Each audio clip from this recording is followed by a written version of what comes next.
You see this old man jumping across collapsing platforms, the screen is shaking, the music is loud, and I'm already screaming at my controller. This is one of the demos I was waiting for the most. The art style of this game hypnotized me the first time I saw it. Would you believe me if I told you that one of the most beautiful demos I played this week was a game I found by accident while doom scrolling? I was not planning to like this game at all. Today, we're exploring new indie projects. Some were suggested to me, some I went looking for, and some I found by pure accident, like finding money in an old jacket. And that is the whole point of this video. Going to hunt for hidden games that Steam would probably never show us on the homepage. And by the end of this video, I will tell you which one completely changed my expectation and why I think one of these games is secretly way more ambitious than it looks.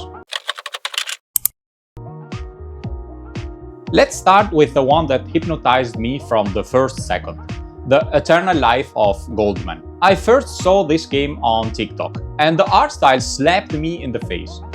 It is one of those visuals that you recognize instantly, like, oh, this is not a generic pixel platformer, someone actually cooked here. The visual style feels like a strange but beautiful mix between the mood of Hollow Knight and the hand-animated charm of Cuphead, but with its own identity. And then you play as this old man, which is already funny. Here, in this game, you're a grandpa, and somehow it works. When the demo dropped, I jumped in immediately. And here comes the first emotional conflict. I was scared. I was scared that the game would look amazing but feel bad to play. Because this happens all the time in indie games. You fall in love with the art, then you touch the controls, and your soul leaves your body. But the controls here are smooth. Like really smooth. The character movement is precise, responsive, and it feels good to jump, to land, and to chain movements together. I'm really obsessed with controls. You can have the best art in the world and the best story ever written. But if your controls feel off, players will quit. No one rage quits because of bad lighting. They rage quit because the jump did not work. And this is where my opinion gets a bit strong. Good controls are more important than good graphics. Yeah, I said it. You can disagree with me in the comments later. I'm ready. Now, the thing that surprised me the most was the storytelling. I expected vibes and visuals. I did not expect the narrative to feel this intentional.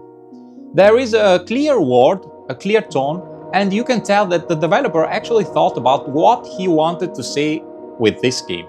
Yeah, I think he's a solo developer. But here comes the critics moment. There is a bit too much text maybe. Too much text can slow the pacing and break the flow. If I were working on this game, I would test different versions of dialogue density, because this could be a friction point for some players. Now, here's the crazy part. I did not encounter any serious bugs, and this is rare for demos. Usually demos are messy, and that is normal. This one felt polished, which makes me think that the developer already spent a huge amount of time on quality. And the world looks big. You can see maps, different areas, and hints of exploration. So this does not look like a small, short experience. It feels ambitious. This game looks cute and charming on the surface, but it is secretly the most dangerous one for your free time. You will lose hours to this, and you will not even notice. Now, let's switch mood completely and talk about Kaal Lodha.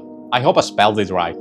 This game is developed by a team based in Mumbai, India, and you can feel that this is not a tiny solo project. The game is made with Unreal Engine, and the scope is clearly bigger than average indie experiments.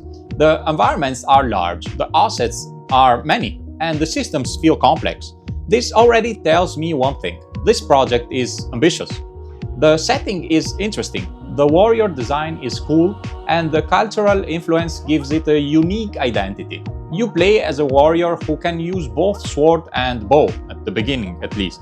And mixing melee and range combat is not simple to design.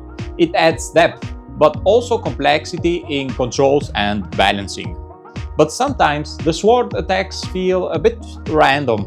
When I swing the sword, I do not always feel like the game understands which enemy I want to hit. A bit of soft targeting or better hit direction would make the combat feel much more intentional. Then I also got stuck between world boundaries, like fully stuck. At that point, the only solution was restarting the game.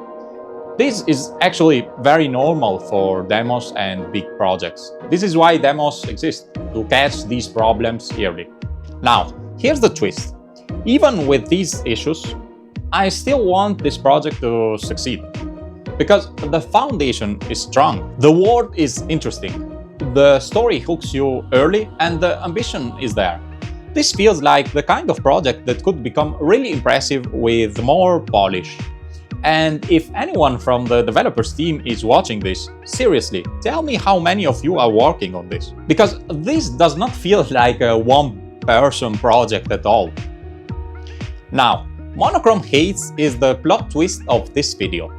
I saw the trailer and thought, this is not for me. I was ready to not like it. And then I played it. During my lunch break, all I could think about was going back to play it again. That is how you know a game got you. On the surface, the idea is simple. You switch between black and white platforms, and you can only stand on one color at a time. This sounds basic. It is not. The movement is fast, precise, and super satisfying. At first, I thought the camera was too snappy. Then I realized that the fast camera is necessary because the gameplay wants you to move fast. Maybe a slow camera would actually ruin the flow? I don't know. And another thing, the tutorials are optional. If you want to read, you can. If you want to just play, the game lets you do that. This is respectful design. And then there are the tiny details that I loved very much. If you stop moving, the character does a funny idle animation. This does nothing for gameplay, but it shows care. Someone took time to add that personality. And those small touches are what separate a rushed prototype from a thoughtful game. This game looks simple, but it is designed with more care than many big-budget games. Yeah, I said it again.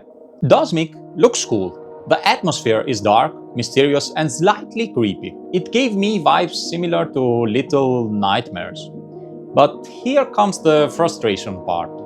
This is a 3D platformer, and 3D platformers are hard to get right. Games like Inside solve this by limiting how much freedom you have in movement, even if the world is 3D. This helps keep controls precise.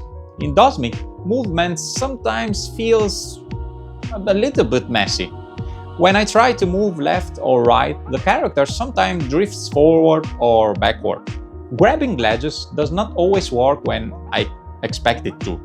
And inconsistent controls are the fastest way to make players quit. The idea and the atmosphere are strong. The execution of controls and collision needs work, because I think that this game is near to perfection. If the developers focus on that, this game could become much more enjoyable. Saber PRO has a nice foundation, but right now it feels like it needs more goals. The core loop is using the sword, and that is fun at first. Then you realize you're doing the same thing over and over again. The menu structure is well done. You can customize swords, and the interface feels structured. This shows care in UI and progression design. At first, I did not love the art style, I have to be honest, but then I remembered that this kind of slightly weird, expressive style worked very well in games made by Edmund Macmillan, like The Binding of Isaac or the last one, Mugenics. So the style can absolutely work. The missing piece is depth in gameplay goals. The developer told me that the game was made with GameMaker. Finishing a game with any engine is hard. Most projects die before reaching this stage. So, massive respect for that. This project just needs more reasons for the player to stay. More challenges, more progression, more surprises. So, this is it for the games I tried this week. My final judgment is simple. The Eternal Life of Goldman is the most polished and promising project here. Monochrome Heights is the biggest surprise. I really hope you enjoyed this little indie exploration trip as much as I did. Making games is hard. Finishing a game is even harder. Not every project needs to be made only to make money. Sometimes making a game is about learning, experimenting, and personal satisfaction. And every finished project is already a huge win. I will leave the links to all of the demos and Steam pages in the video description.